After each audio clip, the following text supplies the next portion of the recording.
importa conservar la solidez de la base jurídica internacional en esta cuestión, así como garantizar la continuidad del proceso de reducciones del armamento nuclear.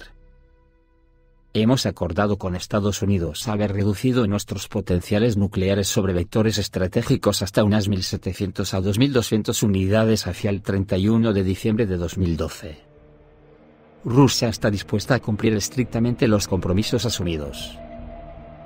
Esperamos que la contraparte actúe también de modo transparente y que no se le ocurra guardar unos 2 centenares de ojivas por si acaso, para los malos tiempos. Si el nuevo secretario de Defensa de Estados Unidos nos declara que Estados Unidos no va a esconder esas cargas en unos almacenes, ni bajo almohada o bajo manta, propongo que nos levantemos todos y aplaudamos parados tal decisión. Pues sería una declaración muy importante. Rusia se atiene estrictamente y seguirá ateniéndose al Tratado de No Proliferación del Arma Nuclear y al régimen del control multilateral sobre las tecnologías misilísticas. Los principios sobre los que descansan estos documentos tienen el carácter universal. En relación con ello quisiera hacer recordar que en los años 1980, la Unión Soviética y Estados Unidos firmaron el Tratado de Liquidación de toda una clase de cohetes de mediano y corto alcance. Pero a este documento no le fue comunicado el carácter universal. Por ello hoy día los países como la República Democrática Popular de Corea, la República de Corea, la India, Irán, Pakistán e Israel, ya tienen tales misiles. Otros muchos estados están desarrollando sistemas análogos y prevén incorporarlos a sus fuerzas armadas.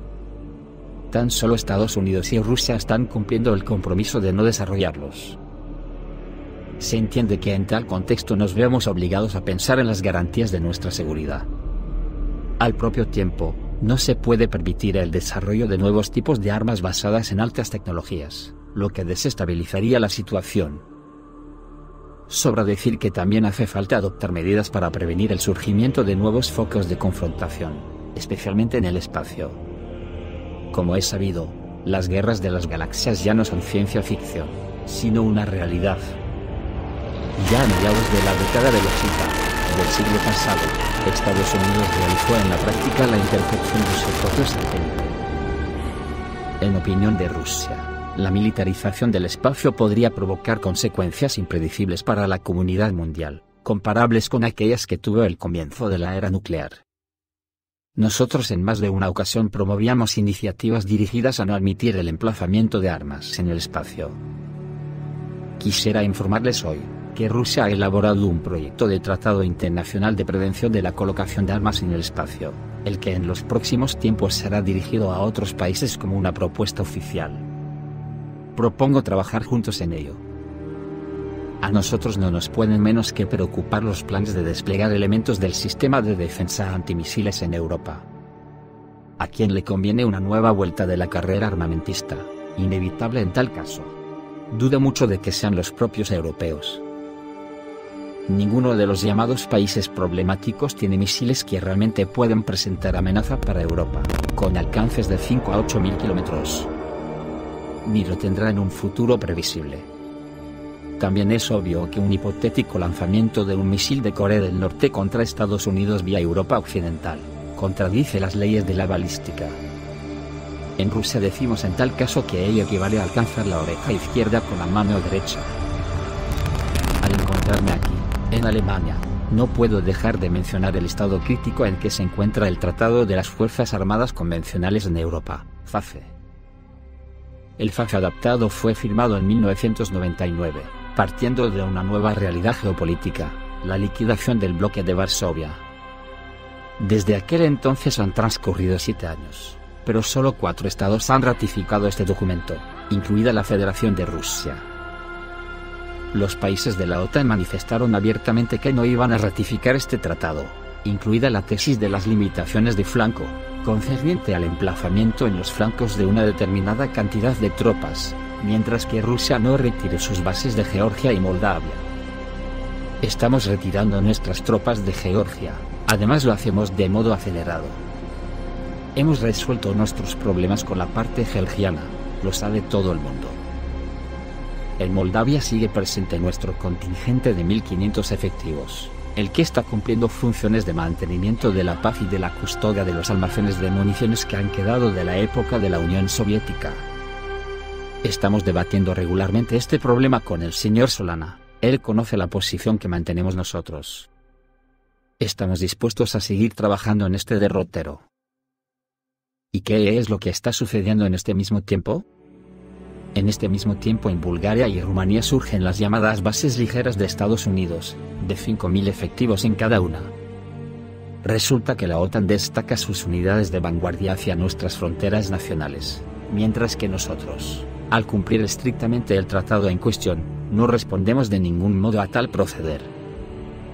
Creo que es obvio que la ampliación de la Alianza Atlántica no tiene nada que ver con su modernización ni con las garantías de la seguridad en Europa. Al contrario, se trata de un factor provocador que merma la confianza mutua. Con pleno derecho podemos preguntar, ¿contra quién está apuntada tal ampliación? ¿Y qué ha sido de las aseveraciones que nos daba Occidente tras la disolución del Pacto de Varsovia? ¿Dónde están ahora esas aseveraciones, de las que ni se acuerda nadie? Me permitiré hacer recordar a este auditorio lo que fue dicho. Quiero decir una cita de la intervención del secretario general de la OTAN, el señor Werner, en Bruselas el 17 de mayo de 1990. Él dijo, el propio hecho de que estemos dispuestos a no emplazar las tropas de la OTAN más allá del territorio de la República Federal Alemana es una firme garantía que se da a la Unión Soviética. ¿Dónde está esa garantía? Las piedras y bloques del muro de Berlín desde hace mucho están repartidos en souvenirs. Pero no se debe olvidar que su caída se hizo posible, entre otras causas, también gracias a la opción hecha por el pueblo de Rusia a favor de la democracia y la libertad, la apertura y la sincera cooperación con todos los miembros de la numerosa familia europea. Mas hoy día nos intentan imponer nuevas líneas divisorias y unos muros, aunque virtuales, que fragmentan nuestro continente común. Volveremos a necesitar largos años y decenios, así como la sucesión de varias generaciones de políticos, para poder desmontar esos nuevos muros. Estimados señoras y señores, nos manifestamos sin reservas por fortalecer el régimen de no proliferación. El derecho internacional permite desarrollar tecnologías de elaboración de combustible nuclear destinado para el uso pacífico. Muchos países, con pleno fundamento, aspiran a crear su propia rama de energía nuclear como base de su independencia energética.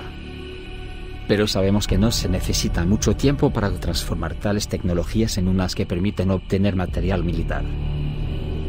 Ello origina una seria tensión a escala internacional. Un palmario ejemplo de ello es la situación que existe en torno al programa nuclear iraní.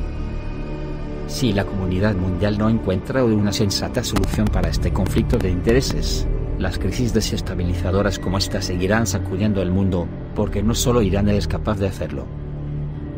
Lo sabemos todos perfectamente. Si no lo hacemos, vamos a chocar constantemente con la amenaza de propagación de armas de exterminio en masa. El año pasado, Rusia promovió la iniciativa de instituir centros multinacionales de enriquecimiento de uranio. Estamos abiertos para que tales centros se creen no solo en Rusia sino también en otros países, en los que la energía nuclear exista sobre una base legítima. Los estados que deseen desarrollar la energía nuclear podrían recibir de modo garantizado el combustible por medio de participar en la labor de tales centros bajo estricto control de la Agencia Internacional de Energía Atómica. Con la propuesta rusa se hacen eco las recientes iniciativas del presidente de Estados Unidos, George Bush. Creo que Rusia y Estados Unidos están interesados objetivamente y en igual medida en que se recrudezcan los regímenes de no proliferación de las armas de exterminio en masa y sus vectores. Nuestros países, al ocupar posiciones de líderes en cuanto a su potencial nuclear y misilístico, también deben ponerse a la cabeza de la elaboración de unas medidas nuevas, más rigurosas, en materia de no proliferación. Rusia está preparada a acometer tal labor. Estamos realizando consultas con nuestros amigos estadounidenses. Debe tratarse de crear todo un sistema de palancas políticas y estímulos económicos, que permitan que los estados sean capaces de desarrollar su energía nuclear y fortalecer su potencial energético, sin la necesidad de tener sus propias plantas de fabricación de combustible nuclear. En relación con ello, quiero tratar de un modo más detallado el tema de la cooperación energética internacional. La señora Canciller Federal también lo tocó. En materia energética, Rusia se orienta a elaborar las reglas de mercados únicas para todo el mundo y a trabajar en condiciones de transparencia. Es obvio que el precio de los agentes energéticos debe determinarse en el mercado, pero no ser objeto de especulaciones políticas, presión económica ni chantaje. Estamos abiertos para la cooperación. Compañías extranjeras ya participan en grandes proyectos energéticos que se realizan en nuestro país. Según diversas valoraciones, hasta un 26% de la extracción de petróleo en Rusia, digo bien, hasta un 26% le corresponde al capital extranjero. ¿Pueden ustedes aducirme ejemplos de una presencia tan amplia del capital ruso en ramas clave de la economía de los estados occidentales? Tales ejemplos no existen. No existen. Quiero mencionar también la correlación entre las inversiones que llegan a Rusia y aquellas que se dirigen de Rusia a otros países, es de 15-1, aproximadamente. Aquí está otro palmario ejemplo del carácter abierto y estable de la economía rusa. La seguridad económica es un campo en que debemos atenernos todos a unos principios únicos y competir honestamente entre sí. La economía rusa tiene siempre mayores posibilidades para hacerlo. Lo confirman tanto expertos patrios como extranjeros. Hace poco, la OEG elevó el rating de Rusia, del cuarto grupo de riesgo al tercero. Aprovechando la ocasión de encontrarme en Múnich, quisiera expresar agradecimiento a nuestros colegas alemanes por haber contribuido a la toma de tal decisión. Como sabrán ustedes, el proceso de adhesión de Rusia a la Organización Mundial de Comercio se ha acercado a la etapa final. Quiero señalar que durante largas y nada fáciles conversaciones que estuvimos sosteniendo, más de una vez nos hablaron de la libertad de palabra, libertad de comercio y posibilidades iguales, pero siempre lo decían refiriéndose solamente a nuestro mercado, el de Rusia. Hay otro tema importante que tiene que ver directamente con la seguridad global. Hoy día se habla mucho de la lucha contra la pobreza. ¿Y qué está pasando realmente? Por una parte, para los programas de ayuda a los países más pobres se asignan cuantiosos recursos financieros. Pero muchos de los presentes sabrán que a menudo ese dinero se dirige solo a compañías de los países donantes. Por otra parte, los países industrializados subsidian su agricultura y limitan acceso hacia altas tecnologías para otros estados. Vamos a llamar las cosas con sus propios nombres. Resulta que con una mano se distribuye ayuda de beneficencia, pero con la otra mano se conserva el atraso económico como también se recolecta la ganancia.